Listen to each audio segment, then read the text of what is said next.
Bueno, empezamos nomás. Bueno, hoy vamos a hablar un poco de lo que es flujo coronario y fisiopatología de enfermedad coronaria.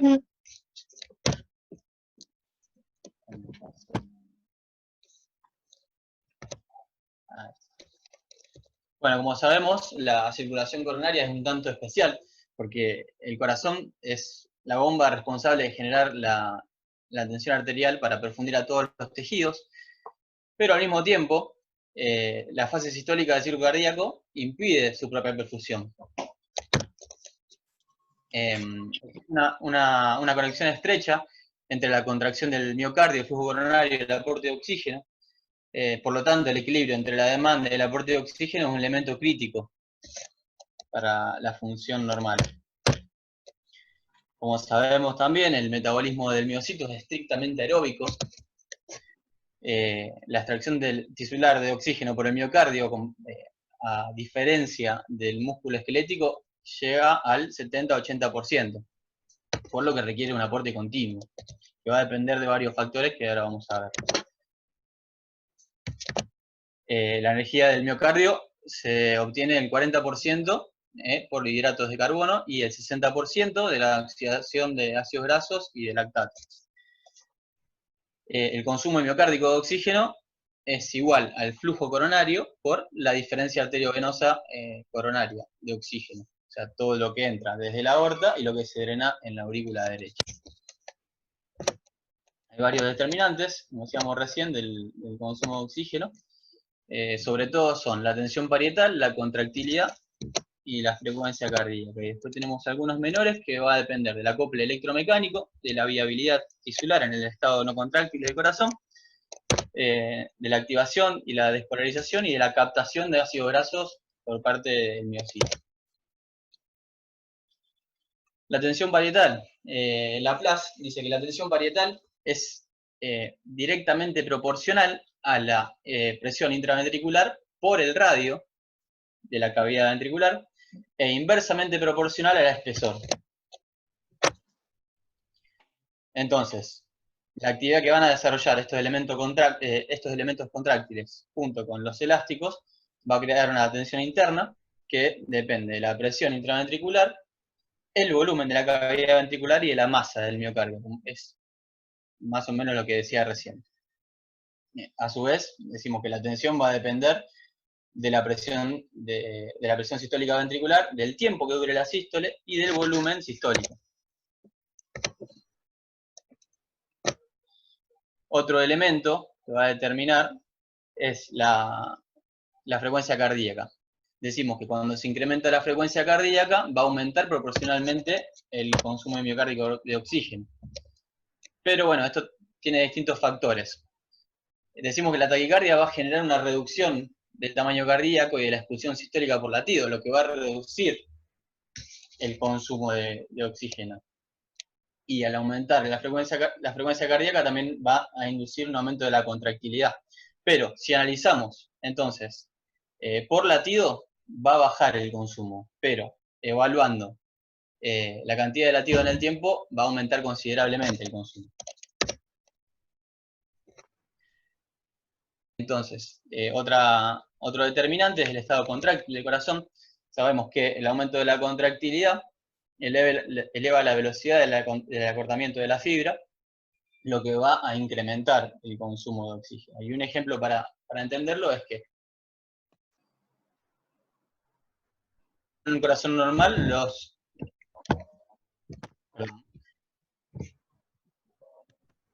estoy admitiendo gente. En un corazón normal los digitálicos van a aumentar la contractilidad sin modificar el volumen ni la presión de fin de diástole, de manera que va a aumentar el consumo de oxígeno. En cambio, en un corazón dilatado,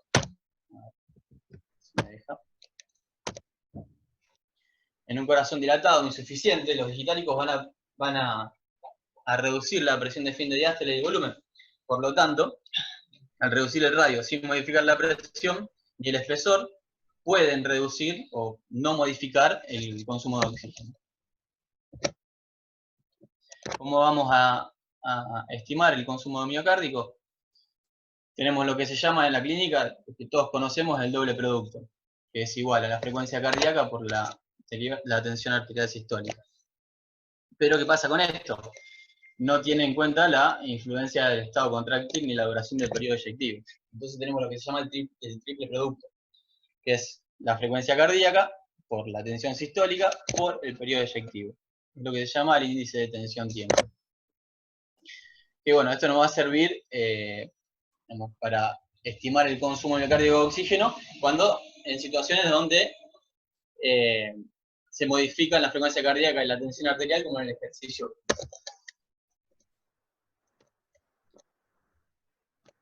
Bueno, el flujo coronario desde el punto de vista anatómico y funcional tenemos por un lado el trayecto epicárdico, que son los grandes vasos, que tienen mayor diámetro, tienen una capa muscular lisa más delgada a comparación de los otros, de los intramiocárdicos, y esta característica se adecúan a su papel de vaso de conductancia.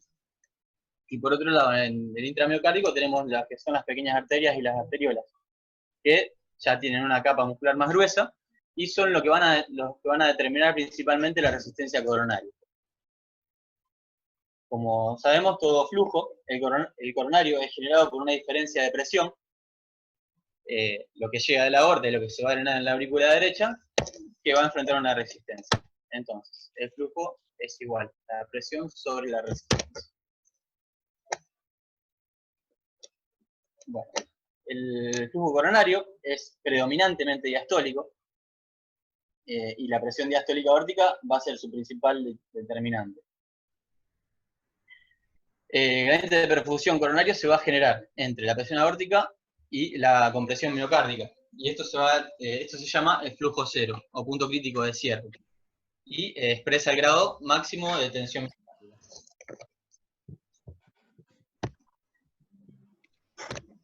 Entiendo a Franco.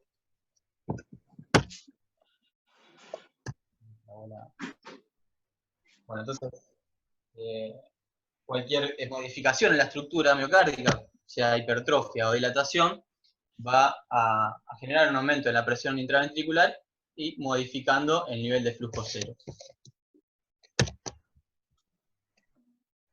Entonces, en condiciones normales, el gradiente de perfusión diastólica es muy amplio, dado que la presión aórtica es mucho más elevada que la presión intramiocárdica, por lo que el flujo coronario va a depender siempre de la resistencia vascular, de las pequeñas arteriolas, como vamos a ver. La resistencia coronaria está por la resistencia extravascular y la vascular. La primera, la extravascular, va a depender de la viscosidad sanguínea y la compresión miocárdica. Y la vascular, que es un 65 a 70% del total de la resistencia ofrecida, es, por un lado, un 5 a 10% lo va a dar las arterias epicárdicas, las de más grueso calibre, y el 90% está dado por las arterias intramiocárdicas, las de pequeño calibre. Una de las características del flujo coronario es la capacidad de autorregulación, adaptándose a las necesidades independientemente de los cambios de perfusión. Repitiendo, está dada por la resistencia vascular coronaria. Y va a guardar relación lineal con la presión solamente en situaciones de vasodilatación máxima. Estos cambios de flujo dependiente de la presión van a darse con presiones que estén por debajo de 60 milímetros de mercurio o por encima de 150. Ahí vemos en el flujo como modificaciones bruscas de la presión hacen que inducen una modificación en el flujo. Pero bueno, después va a retornar a los pocos segundos a los valores normales.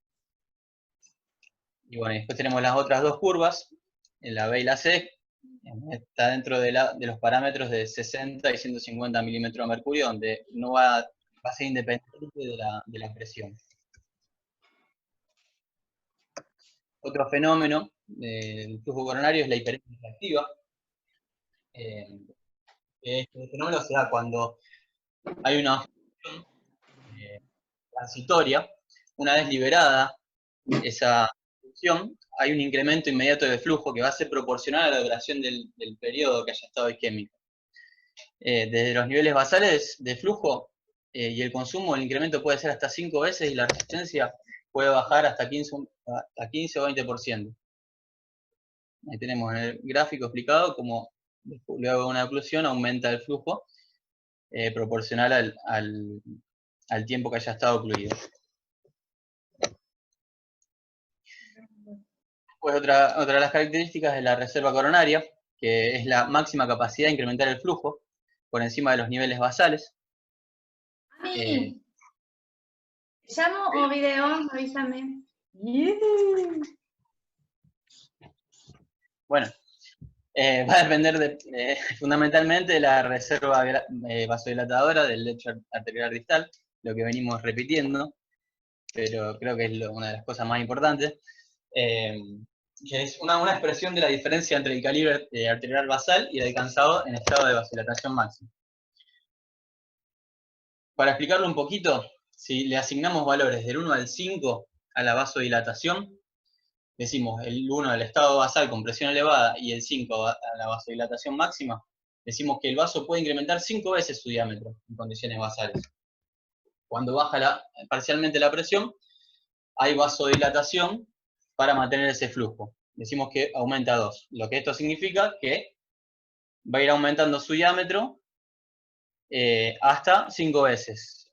Cuando llega al 5, al grado de vasodilatación máxima, ya no existe posibilidad de reducir la resistencia, por lo que el incremento de la demanda no podrá ser compensado. Entonces decimos que se puede generar isquemia. Hay varios mecanismos reguladores de la resistencia, como por ejemplo los metabólicos. La hipoxia es un fuerte estímulo para la vasodilatación. Recordemos que el miocito tiene un metabolismo estrictamente aeróbico.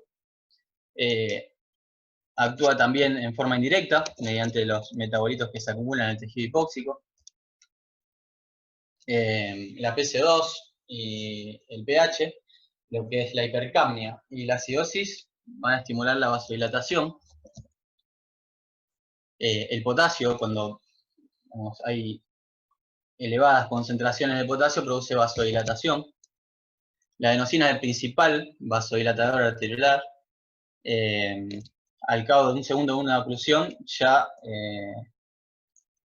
se empieza a estimular la liberación de esta. Y se dice que el mecanismo de la vasodilatación producido por la adenosina podría ser el bloqueo del ingreso de calcio. Después tenemos otros como la histamina, el ácido láctico, la bradykinin. Otros factores que lo regulan son los neurogénicos, en todo lo que es la estimulación adrenérgica y parasimpática, ejercen un efecto complejo sobre el corazón, ya que van a modificar el doble producto. Y al modificar el doble producto van a aumentar o disminuir el consumo miocárdico de oxígeno. Y en las arterias coronarias, como sabemos, tenemos los receptores alfa 1 y 2 y los beta 1 y 2, que dependiendo cuál sea el estimulado, van a vasodilatar o a vasocontraer. La dopamina, por otro lado, va a producir vasodilatación por incremento del trabajo y por la presencia de receptores dopaminérgicos en el corazón. La acetilcolina, a dosis baja, va a producir vasodilatación también.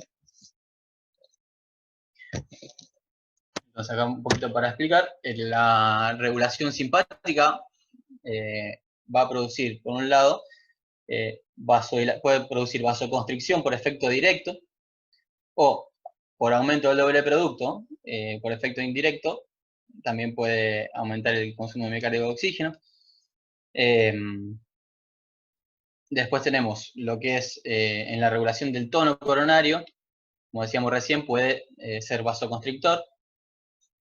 Si administramos alfa bloqueantes, puede aumentar el flujo en reposo, y en ejercicio también puede incrementar el flujo. Después tenemos lo que es la regulación parasimpática, que va a ser exactamente lo contrario. Igual, sobre todo,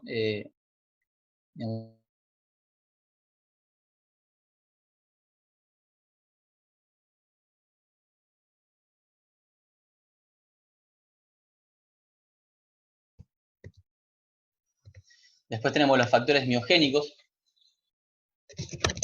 es muy difícil, en realidad, separar lo que es la respuesta muscular pura de los factores metabólicos que determinan. Hay una hipótesis que es de regulación miogénica o reflejo de Baylis, que se basa en lo que es la comprobación de que el músculo liso va a responder a un estiramiento con una contracción. Esto lo podemos ver con el fenómeno de hiperemia, post-oclusión, que decíamos antes. Pero bueno, es muy difícil demostrar, decía recién, porque cuando hay una oclusión, generalmente digamos, como decíamos recién, cuando hay una oclusión, luego de un segundo se empieza a estimular la liberación de adenosina. Entonces, es medio complicado por ahí explicar el factor miogénico. Entonces, resumiendo, tenemos lo que es el estímulo simpático, digamos, los alfa receptores aumentan la vasoconstricción, los beta receptores, los receptores beta van a inhibir en realidad la vasoconstricción, por lo tanto van a disminuir la resistencia. El mecanismo miogénico que no está bien demostrado. La hipoxia va a aumentar la vasodilatación, va a estimular la vasodilatación. La adenosina también va a hacer que caiga la resistencia. Y bueno, y después todos los factores metabólicos, como el pH, el potasio, las prostaglandinas. Pero bueno, las prostaglandinas ya vendrían con la regulación endotelial.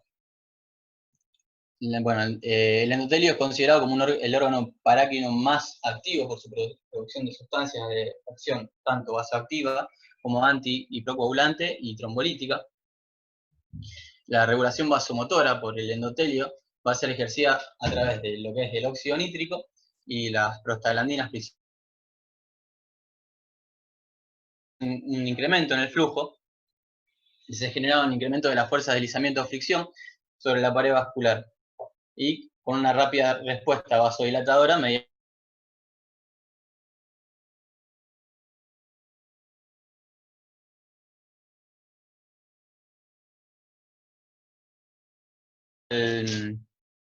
el óxido nítrico, lo que va a hacer, va a aumentar el GMP cíclico, disminuyendo la liberación de calcio y produciendo la relajación muscular.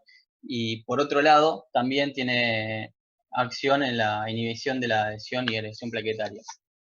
Las prostaglandinas tienen un efecto parecido, pero van a actuar sobre todo con el aumento de la concentración de AMP cíclico.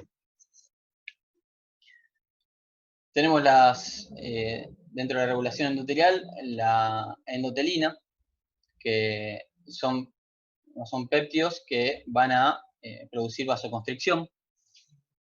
La vasoconstricción producida por las endotelinas es duradera. Digamos, van a actuar a través de desunión a receptores de endotelina A y B. Bueno, y las endotelinas van a actuar a través de la activación de la proteína quinasa C sobre el músculo liso vascular.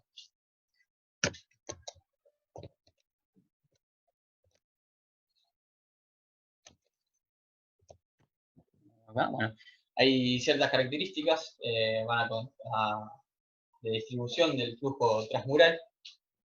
Decimos, repitiendo, que el flujo coronario del BI mayor en diástole, es un 90% del total, y menor en sístole.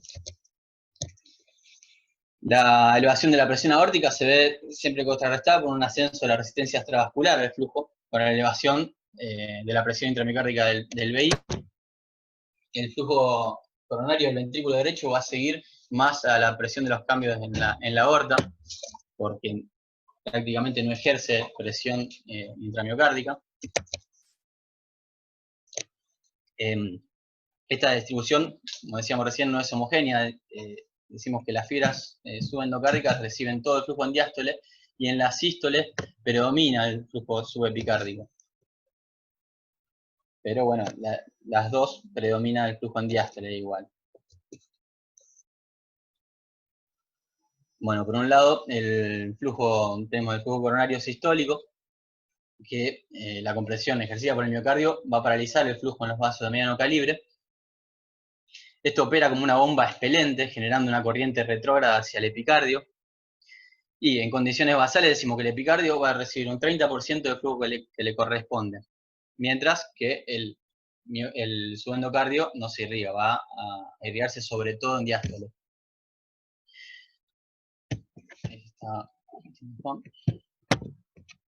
Decimos que bueno, el flujo diastólico, con la relajación miocárdica, no va a tener oposición al flujo, entonces en la diástole va a depender sí o sí la resistencia vascular.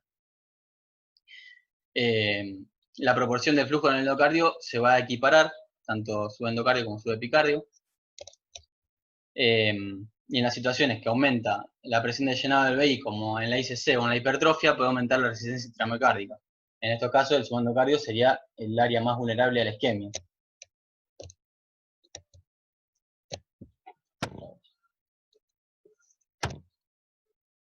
Bueno, acá vemos como en sístole aumenta la tensión intramiocárdica y va a predominar el flujo en las arterias epicárdicas, y en diástole se va a equiparar este flujo.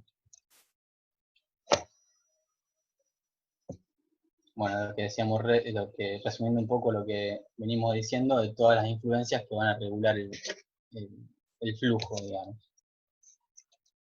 Tanto mecánicas como influencias neurohormonales, las metabólicas, que ya venimos nombrando a todas.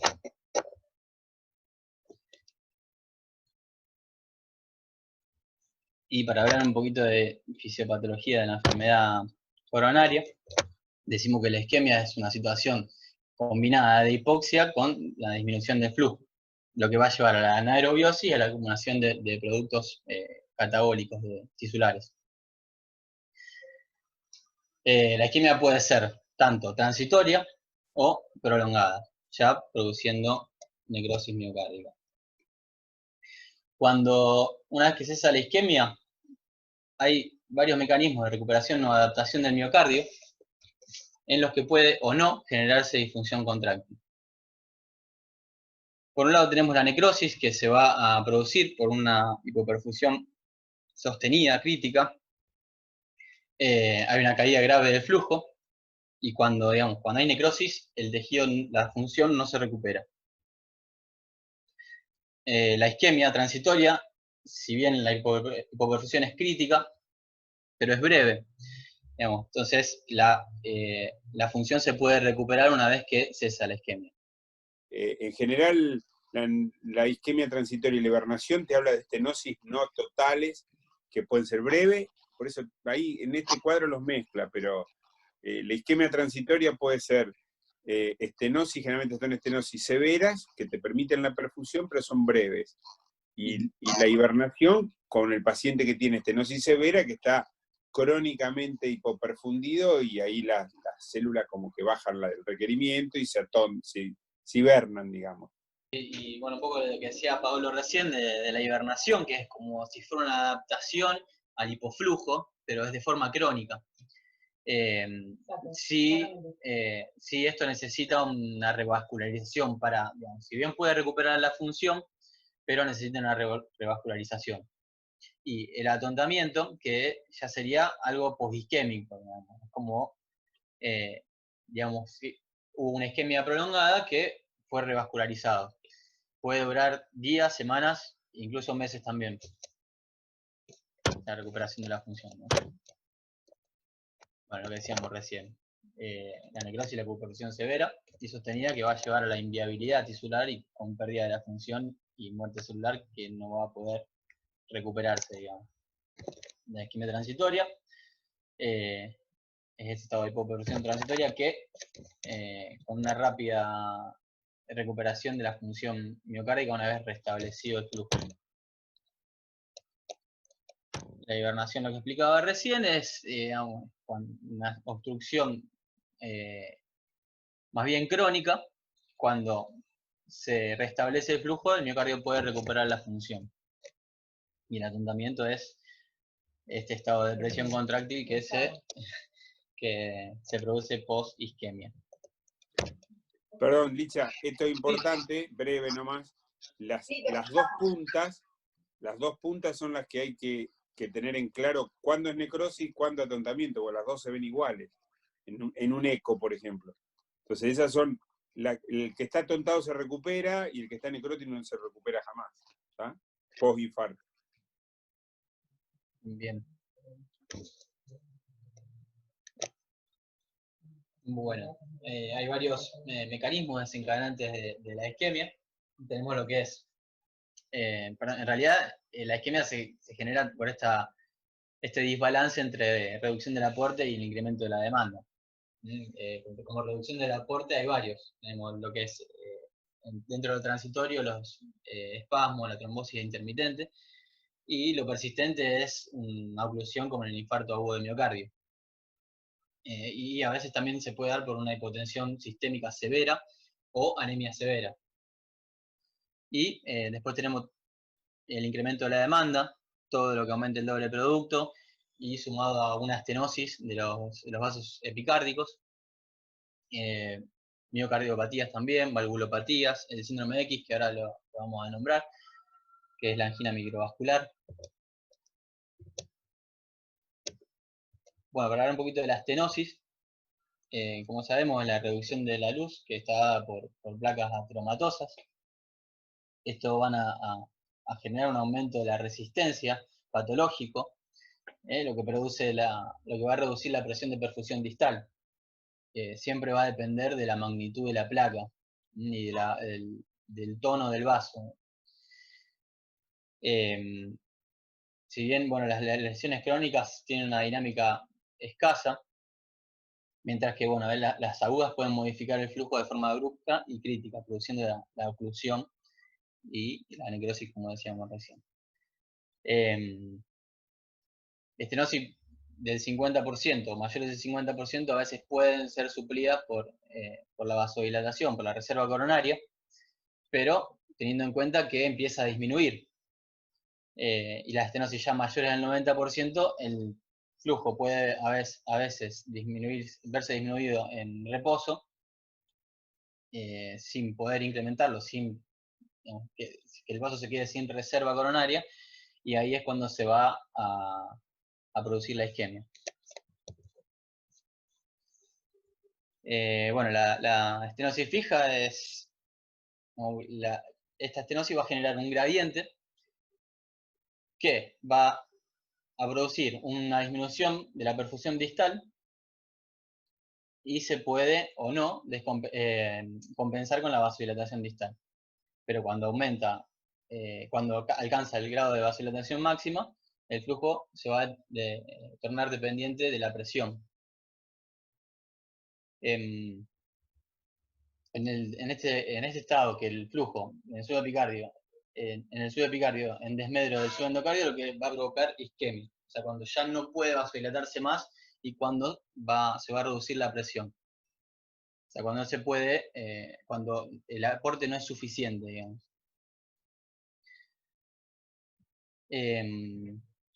Bueno, el grado de isquemia del subendocardio va a depender de la vasomotilidad del subepicardio, del incremento del flujo sistólico y de las características metabólicas y las características fisiológicas de lo que es el subendocardio. ¿Cómo vamos a evaluar la severidad de la estenosis y la reserva? La reserva coronaria, enfrente de la estenosis fija, depende del gradiente transestenótico. Es decir, que en qué medida se va a generar la reducción de la presión de perfusión distal. Cuanto menor sea esta presión, menor será la reserva coronaria y mayor será la posibilidad de isquemia.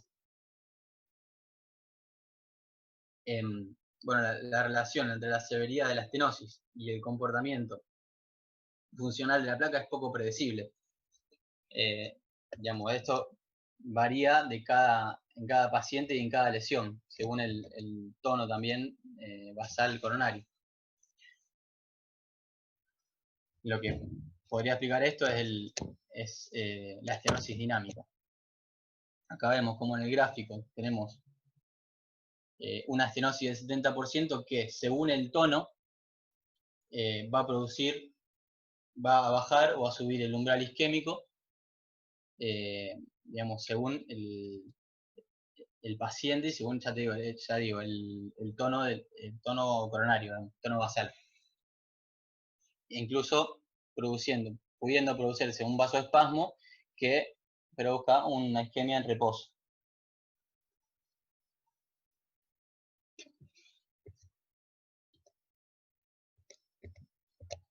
Muy bien.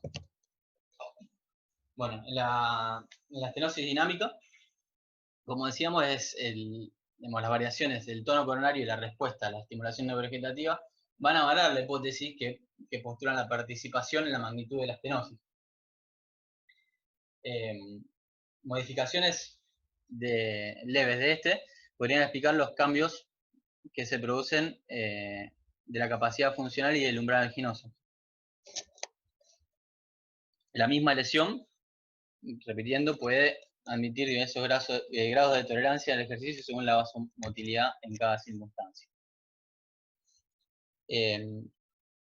Bueno, tenemos lo que es el espasmo coronario, que es otro fenómeno que puede producir isquemia. Prismetal, en 1959, descubrió lo que es la angina espontánea con elevación del ST, que no está vinculada al esfuerzo y que se asocia a buena tolerancia del ejercicio. Esto en pacientes que tenían enfermedad obstructiva asociada. Después se describieron episodios iguales en pacientes con ateromatosis leve o coronarias indemnes. Pero bueno, el espectro este fue cambiando. Fue ampliado en realidad. Tenemos lo que es la angina variante clásica con elevación del ST. Puede cursar con cambio en el electro. Después tenemos la angina inestable, sin clínica clásica de Prismetal, que es la angina de reciente comienzo. Este vasoespasmo también puede dar infarto de miocardio si se prolonga. Puede dar también arritmias, puede dar bloqueo, auriculoventriculares, y puede dar muerte súbita también.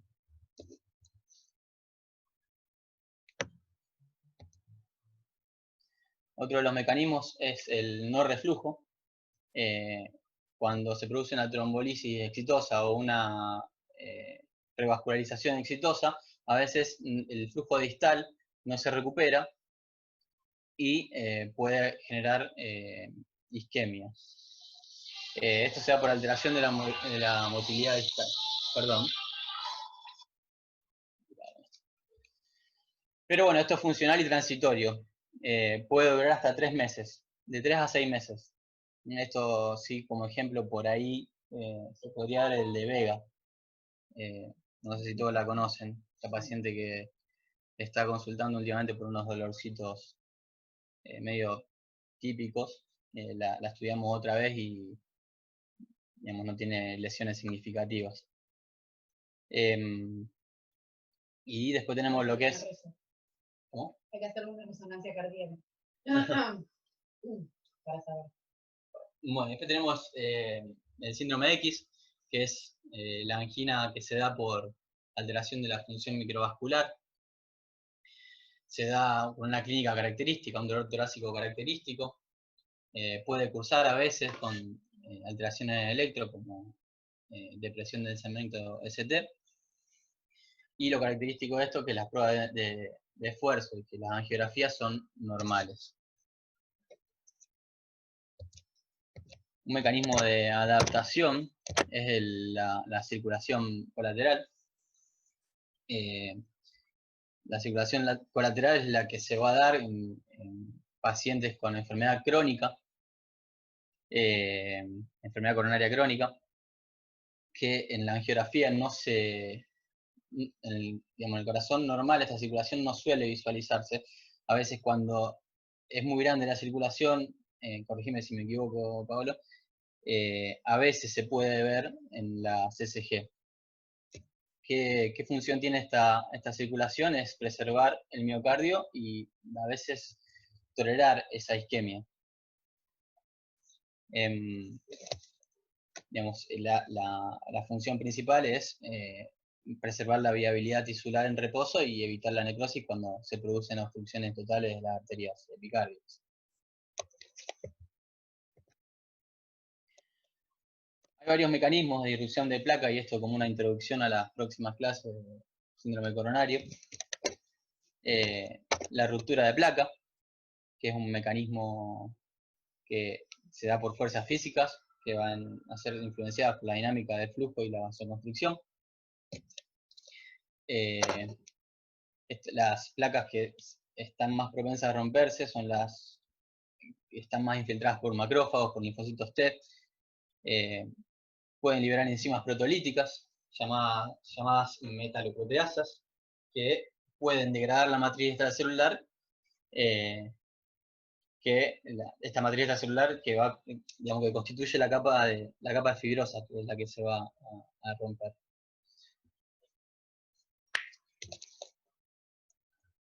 Bueno, este es el mecanismo por el cual se rompe la placa y se va a producir el trombo, por tanto la oclusión, la isquemia. Después tenemos lo que es la erosión de placa, que es el segundo mecanismo más frecuente que va a producir el síndrome coronario agudo. Representa un 35% del total de los síndromes coronarios agudos fatales.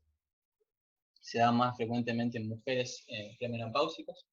Se asocia mucho al tabaquismo y a la hipertrigliceridemia. Las características de las placas que se van a erosionar son de menor tamaño, y bueno, se encuentran son placas jóvenes, son placas que recién están en una fase temprana de formación. Se dice que hay una apoptosis del endotelio, por eso está ausente y está más propenso a la erosión. Vemos el mecanismo de la erosión de placa.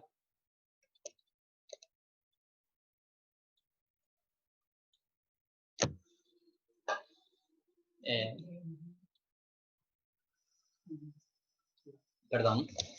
Después tenemos el nódulo cálcico, que este es un poco menos frecuente. Va a prevalecer en los hombres más añosos y bueno, con arterias ya calcificadas, en los pacientes con insuficiencia renal, que tienden a depositar calcio. Son placas mucho más avanzadas en evolución. Son, digamos, los nódulos cálcicos densos y eruptivos se abren paso a través del endotelio y se ponen en contacto con la sangre, y ahí se va a estimular la formación del trombo. Bueno, y esto sí como introducción es digamos, la trombosis, que cuando se produce la pérdida de integridad de la membrana del endotelio, ya sea por alguno de los mecanismos que recién hablamos, se va a desencadenar la respuesta trombótica. Y dependiendo del grado de obstrucción, va a ser un síndrome coronario agudo con supra o sin supra. Y esto es algo que lo vemos todos los años y muchas veces, pero es algo importante, que es la cascada isquémica.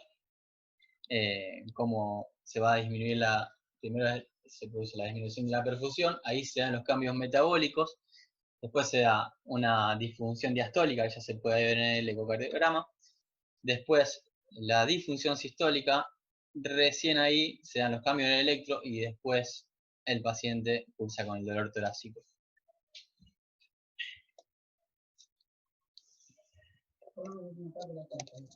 Claro, exactamente, ya no tarde. Quería nombrar un poquito lo que era el FFR, para estimular, que es una estimación de lo que es la funcionalidad de la lesión, no solamente, porque nosotros vemos con la CSG la anatomía coronaria, pero con esto vamos a ver la función. Se calcula con medidas de presión entre la proximal y la distal a la estenosis, obtenida con una guía, y se administra nitroglicerina. Y va a representar una limitación al flujo y se va no me sale la palabra, se va a medir, digamos, según el grado de estenosis, y grado de funcionalidad como para, claro, ver qué viabilidad tiene y qué tratamiento se le puede ofrecer. No sé si me explico bien. Sí, la placa significativa. ¿Qué tan significativo es la alteración del flujo? Perdón, Bueno, perdón. Dani, no, está ¿Puedo bien. decir algo? Sí, claramente. No sé, en el FFR no se usa NTG, se puede usar cuando son pobres, pero se usa adenosina, se hace intracoronaria o endovenosa. Y la Ok. FFR hoy que se toma como límite es menos de 0,8. ¿Tá? Menos 0,8 se interviene, que en realidad se discutía si era 0,70, esto es 0,6, es muy severo. ¿Tá? Menos 0,8, se discutía si era 0,75, 0,8 y quedó como 0,8. ¿Tá? Eso es solo nada más. Bien.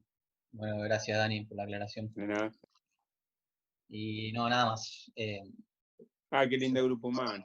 No,